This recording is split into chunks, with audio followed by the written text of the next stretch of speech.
like that. Okay, so I left us with a cliffhanger 2 sessions ago. So let's start the discussion of the greatest philosophical villains in human history. Do you remember what my question was? Do you remember what I said? Augustine had a central flaw in his doctrine. Now, when I said that, of course, the question is, when somebody says flaws, they mean wrong. What I'm saying is, Augustine was actually fantastically consistent with his doctrine.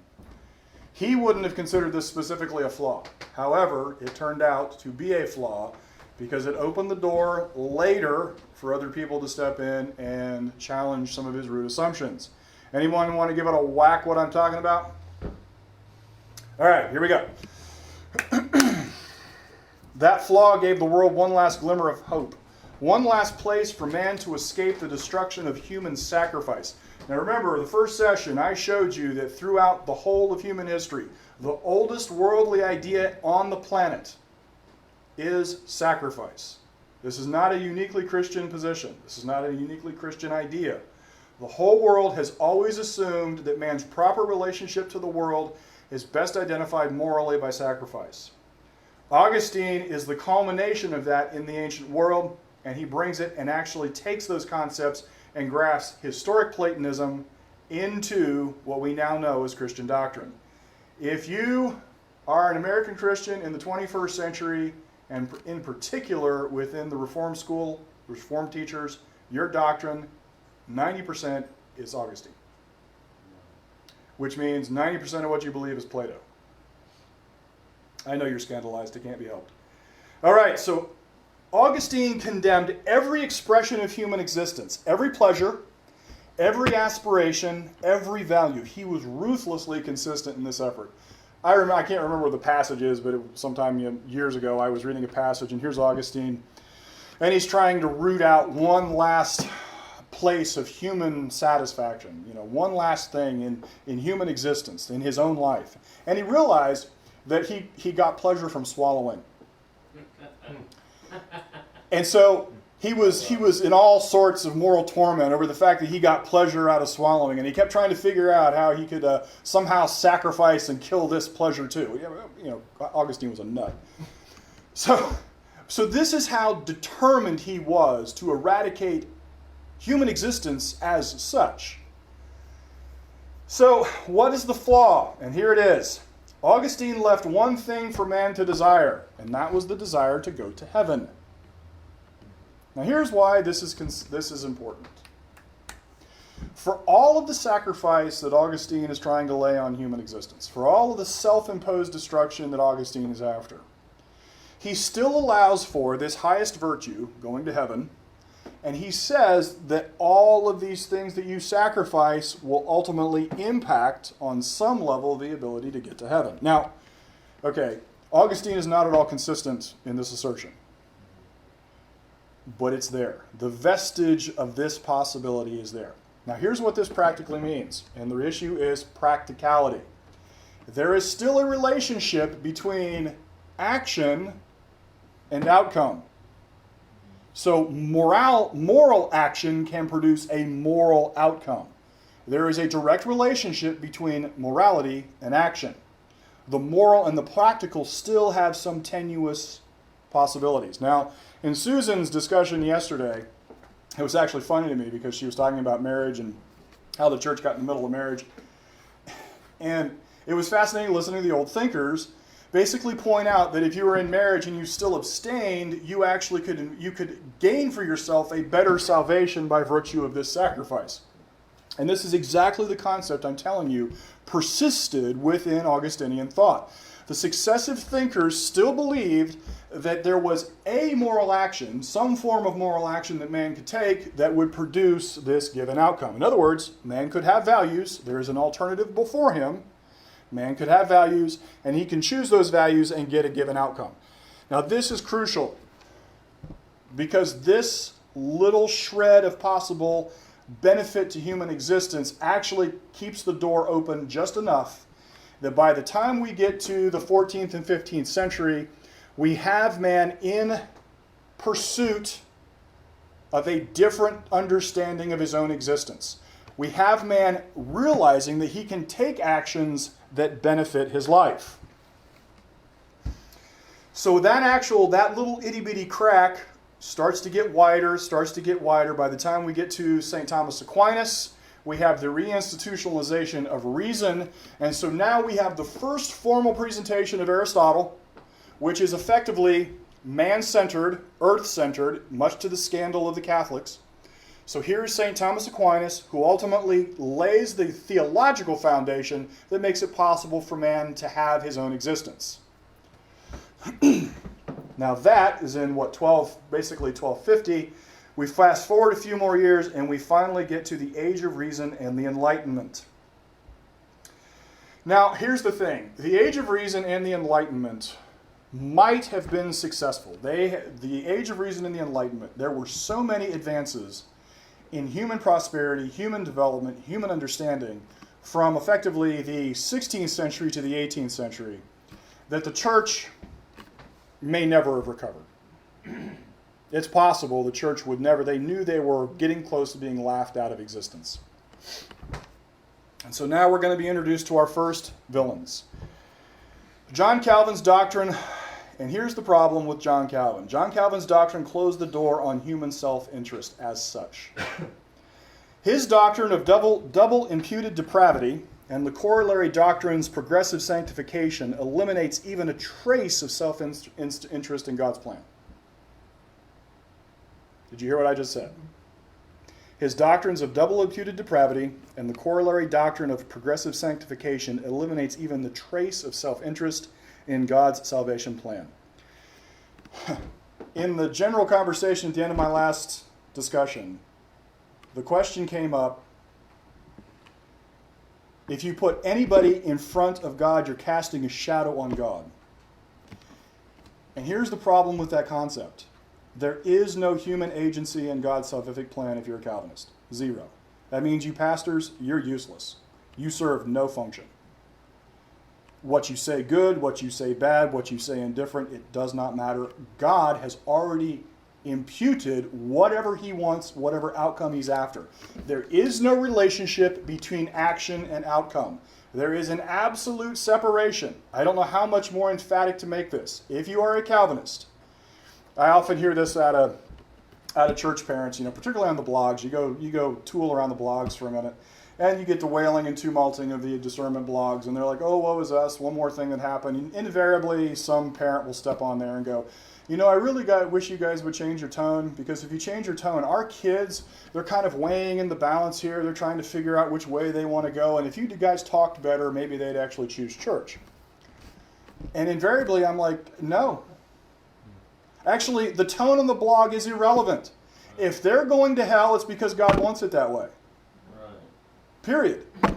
There is no amount of human wrangling. It doesn't matter how much sweetness and light comes from my mouth. At the end of the day, if your little tyke is headed to where it's warm and smoky, it's because God wants to put him where it's warm and smoky. That's it. Now, you can be upset with me if you want, but at the end of the day, that's all that matters. All that matters is God, right?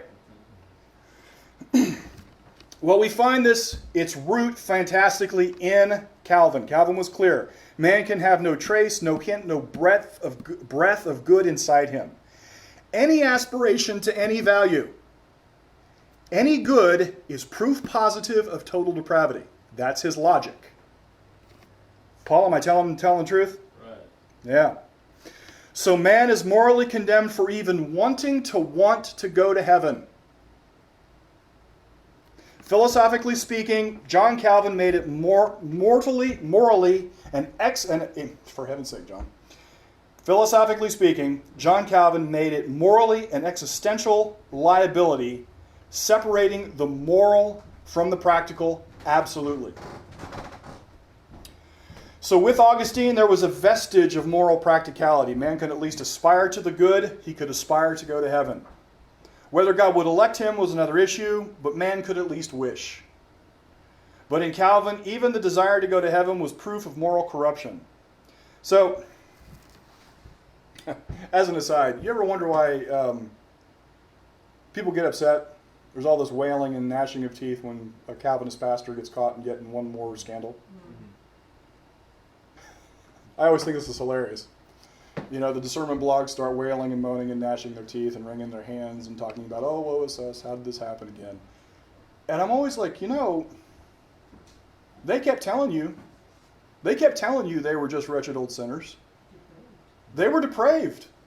What did you expect? They were telling you the truth. The fact that they were doing the church secretary was just part of their depravity. How could it be helped? How could they choose anything else? No, the error is not that yet one more Calvinist preacher decided to, do something untoward. The error was ever believing the lie that they had good in them, that their good was somehow moral qualification for being in the pastorate, that there was something unique and special about being God's emissary to the church. That was the error. So that was free. Okay, so. Is this where I want to be? You're all. Should I? Are you about ready to make a comment? Yeah. Okay. Online, we were waiting for Paul to make his comment. It's a thick book, Riley. It's a thick book as he thumbs through the pages. It's a thick book. It's very thick. Trust me. This is Calvin? But yeah, this is Calvin. Yeah. Oh, hey, Paul, we can't read out of John Calvin's Institutes. That's like forbidden. Oh, yeah? Yeah, Calvinist preachers don't read out of Calvin's Institutes. That would require them to actually know what he said. Did I say that out loud? Here we go. Am I being snarky? See what?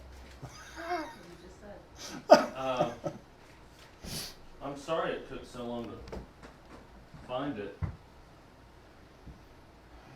We must strongly insist on these two things: that no believer ever performed one work which, if tested by the strict judgment of God, could escape condemnation.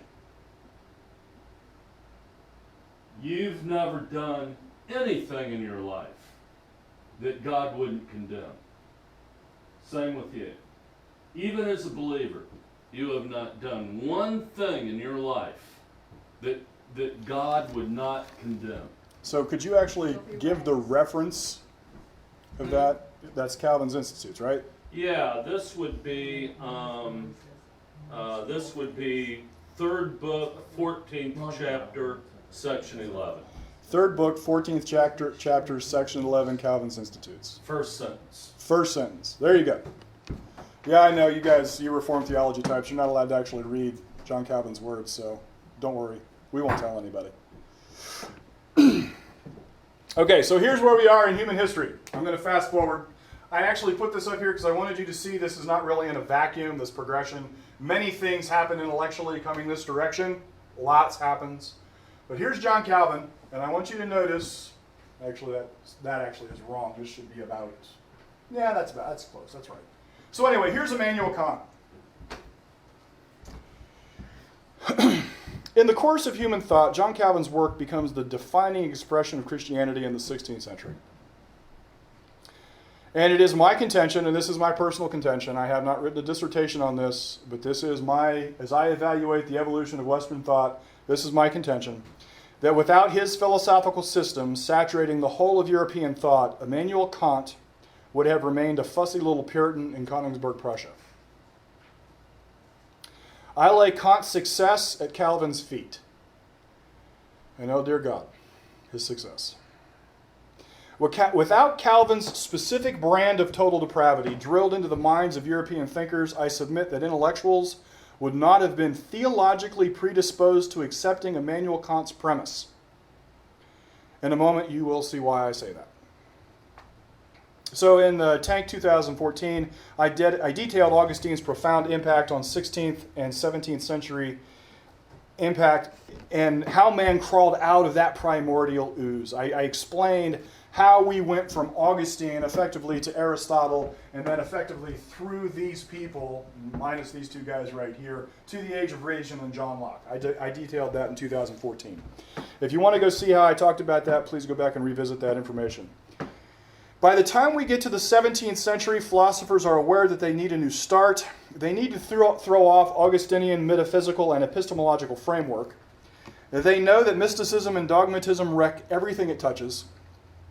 Revelation does not work as an epistemological standard. Faith was merely government-enforced superstitions. Dogmatism was really despotism. And despotism led to oppression and poverty.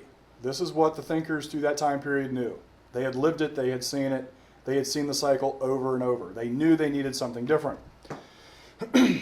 So this new method of understanding the world was called reason. And that is why this is called the Age of Reason. The Enlightenment was the full cultural acceptance of the Aristotelian premise. And Aristotle, as I detailed in the last in 2014, Aristotle effectively discovered reality.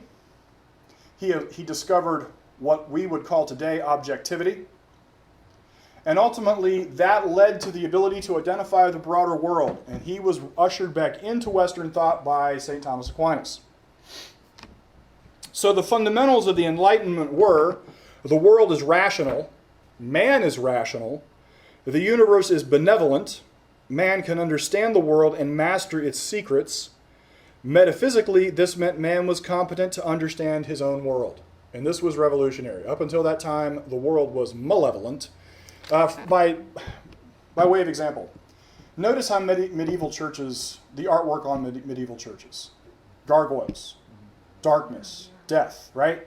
We put gargoyles on churches to scare away the evil spirits. The world, in their mind, in their milieu, the world is malevolent. By the time we get to the Age of Reason, you see all that vanish. The nature of art transforms. We finally see man portrayed as heroic. We see the world as light. I think Michelangelo is during this period of time, his painting on the Sistine Chapel is a fantastic celebration of the power of both man and God, right? You see the distinction I'm making here? So then, politically, men were born free, no longer predestined to servitude. Serfdom dies. Slavery takes a mortal blow. Man challenges the traditional bastions of power, and people start restraining religious tyrants and mystic despots. Politically, we absolutely throw off the chains of the Dark Ages, and we start to emerge into political freedom. Now, I've already said this repeatedly in this conference. Liberty and freedom, as you and I understand it, is a philosophical achievement. It is not an accident. Which means you cannot couple liberty and freedom with the doctrines of the Dark Ages. It's not possible. They do not produce the same things. By the 18th century, I just recently said this, by the 18th century, the church, Protestant and Catholic, knew that it was in great danger of being laughed out of existence. The church needed a savior, and his name wasn't Jesus. His name was Immanuel Kant. All right, so I'm going to give you a minute to wade through this, okay? I'm going to let you read it, then I'm going to read it, and then we're going to talk about it. Okay. All right, yeah. You want to take a whack at telling me what that says? Yeah. Socrates, you can't know anything. Not quite. Okay. That's not quite what he's saying. But basically, it's the same thing that Luther said in the very first document of the Reformation, his 97 theses against reason in theology. Okay? It's actually pretty close. It goes back to that, and then this was a very common theme in Nazism during World War II. This whole thing of reason was not a matter of the heart and was not faith. That's actually pretty good, Paul. That's pretty close to what he's talking about here. So this is classic Kant, okay? Reading Immanuel Kant, no matter where you pick him up, it's rough because he writes exactly like that all the time. And it's on purpose. He is deliberately trying to bend your mind. He's deliberately trying to create these long, kind of uneven sentences. He takes clauses, he puts things together, pseudoscience, constantly, in an effort to get you to lose your place, to lose your confidence in your ability to understand. Yeah. He does it on purpose. So, here is my translation. The practical interests of morality require the belief in God, But I cannot even make the assumption of God, freedom, and immortality if I do not deprive reason of its pretensions to transcendent insight. Transcendent insight is the same as omniscience. For to arrive at God, freedom, and immortality, reason must make use of principles. Principles can only be extended to the objects of possible experience. Reason cannot be applied to objects beyond this sphere, to things in the transcendent dimension, without reducing transcendent into the realm of possible experience. Or said another way, reason deals with reality, not mystical worlds. Because reason is limited to reality, and by existence, pure reason, reason attached to nothing, limited by nothing, is impossible. To make it possible for men to once again have religion, I will abolish knowledge to make room for belief. His whole point is here, because reason is actually attached to the material world, it cannot possibly be omniscient. And because it can't be omniscient, it can't know God. But without God, we don't have morality. As such, it's my goal to destroy reason for the sake of religion. This is specifically what Kant set out to do.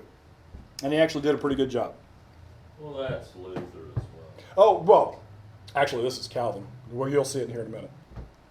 So let me back up just a scotch. See where I'm at here.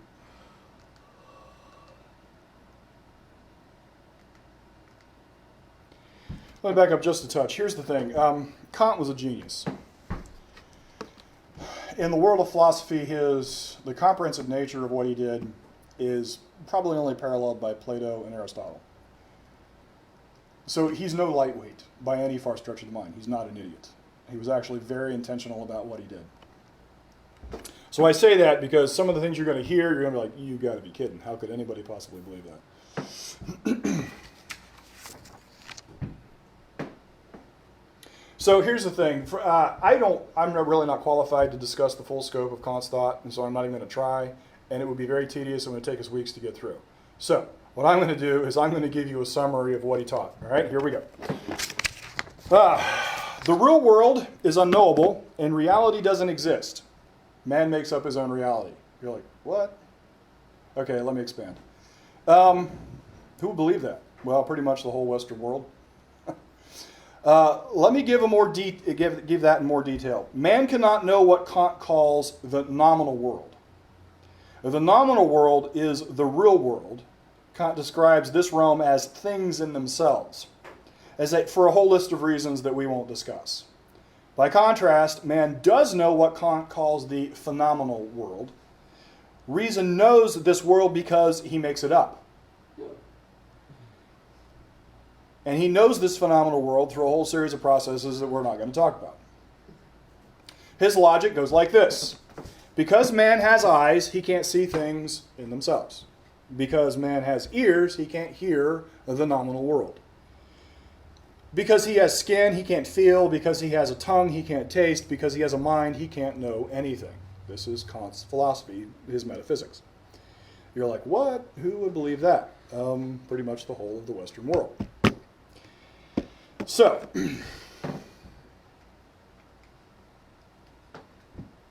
here's Kant's metaphysics. The world is divided in between the nominal and the phenomenal world, right? So this is Kant. His epistemology basically says because man can't know the real world, he only has the ability to make whatever he knows up.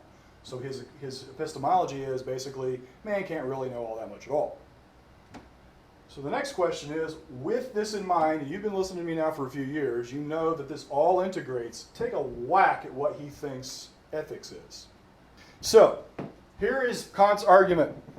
Since man can't know the nominal world, the real world, man most certainly can't know his real self. That's his fundamental premise. So man's phenomenal self has a moral duty to a set of moral commands. Let me say that again. Since man can't know his real self, his phenomenal self has a duty to moral commands. He calls the source of morality the categorical imperative, a non-mystical, non-earthly set of commands. So here's a question. If they don't come from heaven or they don't come from earth, where do they come from? And they come from man's perfectly nominal self, a self which he can't know. Dizzying, right? Don't worry about it. The only thing that matters is that man performs his duty to the categorical imperative. How does man act on this categorical imperative? This is a challenge because Kant thinks man's will is handicapped. Kant has his own brand of bondage of the will. And you Reformed theology aficionados should know that the bondage of the will is the doctrine central to Martin Luther's Heidelberg Disputation. Right? Yeah. Can I just interject something here? Sure.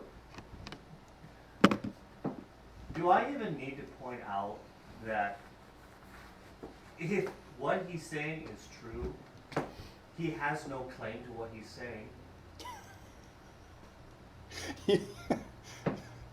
Expand, because you're dead on right.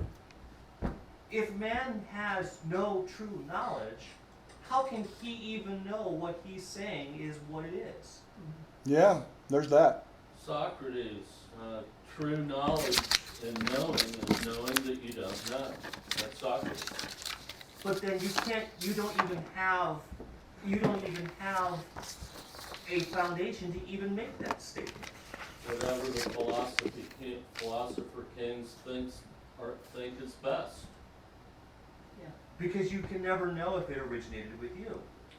Well, actually, the moment he says, originate with you, how do you know that that's what it is? actually, the answer to Kant is nominal world. What nominal world? I mean, the moment he says I can't know it, I go, well, what? Why are we even talking about it then? Yeah, go ahead.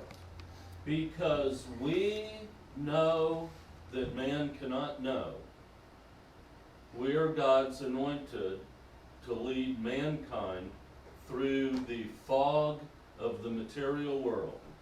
And that is exactly. If you don't understand that, and you get in our way with doing with making the best of the world for mankind, we'll just chop off your stinking head. Yes.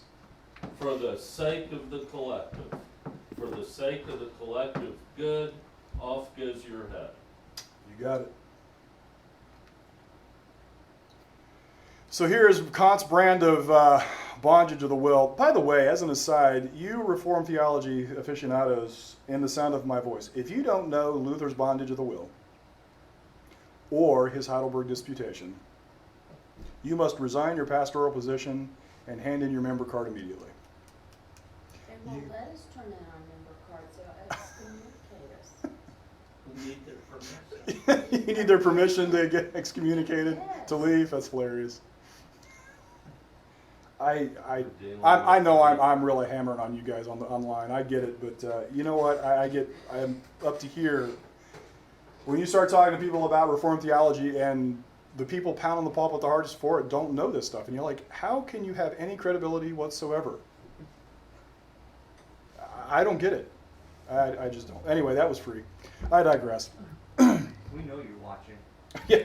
Well, I know you're out there. I know you're watching, and you're ready to do evil things to me. But So anyway, here's Kant. For the will stands at a crossroads, halfway between its a priori principle, which is formal, the nominal world, and its posteriori. I didn't pronounce that right.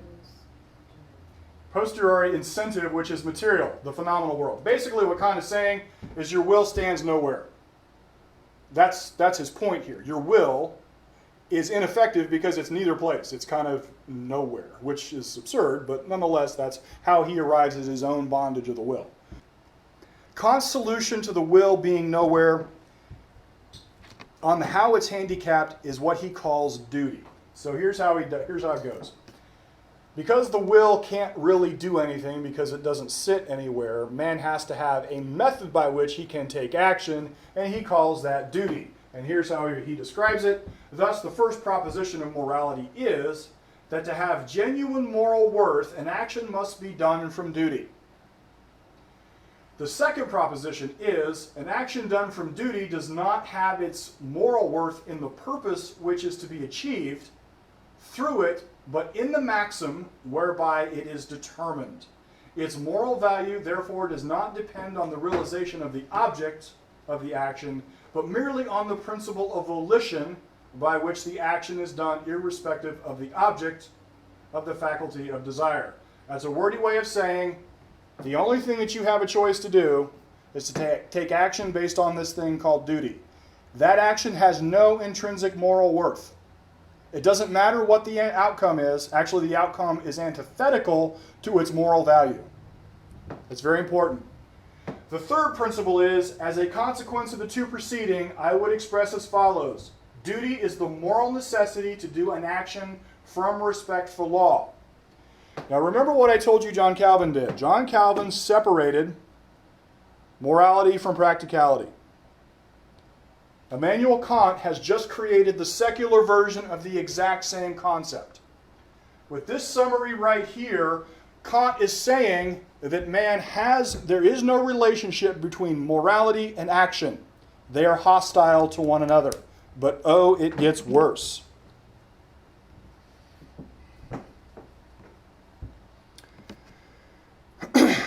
So here's the next slide.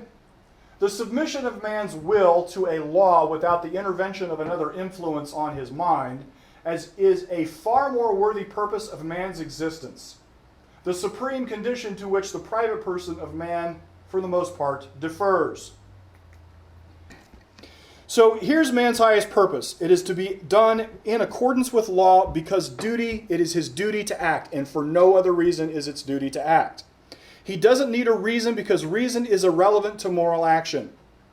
So now we have a problem. How can man cannot know reality, the judgment of his mind is irrelevant, and man's will to act is morally impotent. How then can man be sure he is taking moral action? You see the conundrum. There is no relationship between morality and action. Man can't know morality except to act on this thing called duty from the categorical imperative. So how the heck is man ever supposed to know if he's acting morally? And here is his answer. It is a duty to preserve one's life, and moreover, everyone has a direct inclination to do so. But for that reason, the often anxious care which most men take has no intrinsic worth, and the maxim of doing so has no moral import. They preserve their lives according to duty, but not from duty. But if adversities and hopeless sorrow completely take away the relish for life, if an unfortunate man strong in soul is indignant rather than despondent, or dejected over his fate and wishes for death, and yet preserves his life without loving it and from neither inclination nor fear, but from duty, then his maxim has moral import. Your moral value is only apparent if you're in pain. That's what he's saying. So let me unpack this. What Kant is really saying is man's inclination to preserve his life has no moral value as such. But if man who is faced with all manner of suffering and decides that it would be better to die, but still chooses the duty to preserve his life, that man has moral worth. Here's what Kant's really saying. The only way to know that he is doing a moral action is if acting out of duty, and duty creates pain. That's what Kant said. Now think on that for a minute. Kant's version of sacrifice then is absolute. He even outdid Calvin in this. Calvin basically said you can have no moral action, whether you were in pain or not didn't matter. There was still an absolute breach between practice and morality. But Kant is specifically saying not only is there a breach between practice and morality, but the only way we ever get to morality is if in fact we are suffering. So really and truly, Kant is really saying duty equals morality equals soul-crushing pain, and your political response then is sadism. That's the only thing available to you in your own existence, sadism.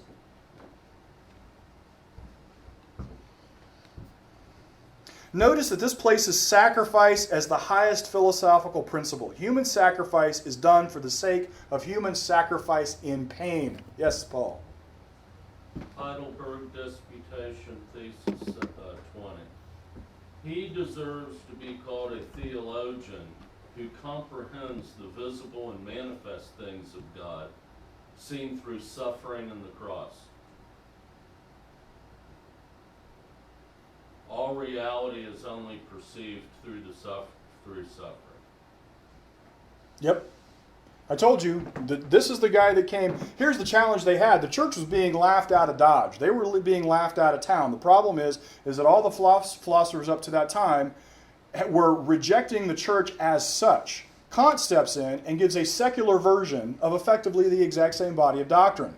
And so now the intellectuals in Europe and the intellectuals in America suddenly have the ability to have effectively the exact same sacrificial style doctrine with a secular twist. We now don't have to worry about God telling us it's our job to sacrifice.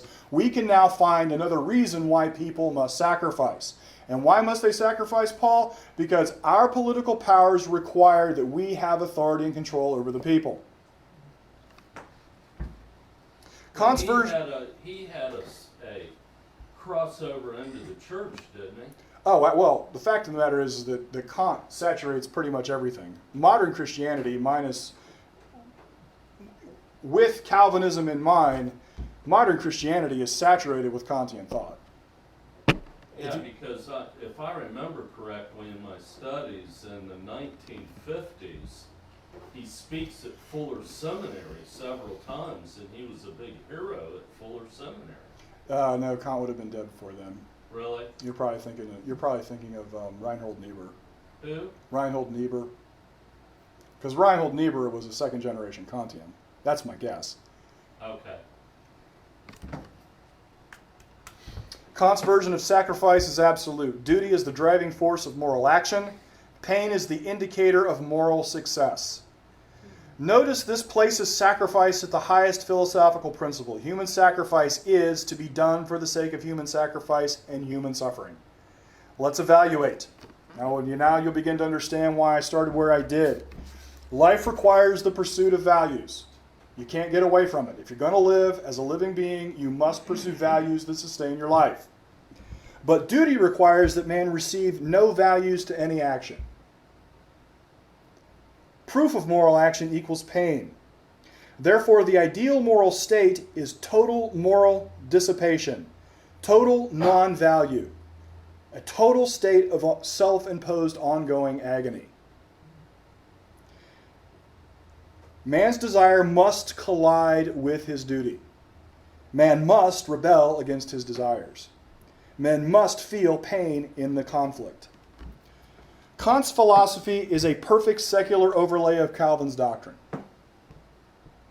Kant requires that you desire to live at the highest possible level of love and happiness and achievement, but relish every wound that strikes those down. Kant is advocating a slow, leisurely, prolonged death by sadomasochism. Kant is advocating self-sacrifice as an end in itself. Now, most people don't know this background to this next word. When I say this next word, you're going to wait a minute, John, is this really what you're talking about? Altruism. Most people think of altruism and they think of generosity, right? You think this word altruism was coined by a man named Auguste Comte to describe man's proper relationship to other men. In utopia, all men would sacrifice their interests to all other men. And here's the problem. When people hear altruism, they think of love, empathy, humanity, or generosity. But this is a profound error. Altruism really means that man's first and primary reason for existence is the benefit of other men. His first mortgage on his life is paid to every other person he sees. You don't have the right to draw breath because somebody else draws breath. Notice that this is not kindness or generosity. It's not kindness or generosity to give $5 to a homeless man. Why? Because the homeless man is entitled to your $5. And for you to be truly moral, you must suffer when you give that $5. You don't give it to him because it makes you feel good. You don't give it to him because you'll go to heaven. You don't give it to him for any other reason that you are going to suffer because you gave him the $5 he was entitled to. It is not humane for a doctor to heal the sick. The sick have the right to his knowledge just because they exist and just because they're sick. And to be truly moral, the doctor should heal the other people while those he loves, the people he values, suffer. It is not love for man to dedicate himself to his wife. He must hold all men as equal value, and he must sacrifice his wife's well-being if he gains pleasure from that well-being. Man says to his wife, honey, I love you. And the wife says, well, that's fantastic, honey, I love you too. And the man says, well, don't get too excited about that. It's my duty to love the bum on the street and the prostitute on the street corner. There's really nothing special about you that I like, but, I've got to love everybody. So, it's my duty to love you. Now, isn't that romantic? Doesn't that just get the libido pumping? Unfortunately, that's the bottom line to a lot of marriages, too. That is exactly the bottom line to a lot of marriages. It's my duty to love you. Even if I don't love you, it's my duty to love you. And guess where that came from? So we cut to the chase. Under altruism, man is the property of all other men. Property is the right to exercise power, to dispose of or to keep, to the exclusion of other interests, right? That's what property is. And so if you are the property of other men, politically, they are morally correct to use force against you to dispose of you however they see fit. Andy, this has been your real key thing here. In government, this is exactly where this comes from. This is the secular version that sanctions the ability of people to raise awareness and then compel other people to do what they want them to do. If it is your moral obligation to sacrifice and you are the property of other men, you have no moral right to what you can do, make, be, whatever. It doesn't matter. Your sole function, your sole purpose in this lifetime is for the disposition of other people.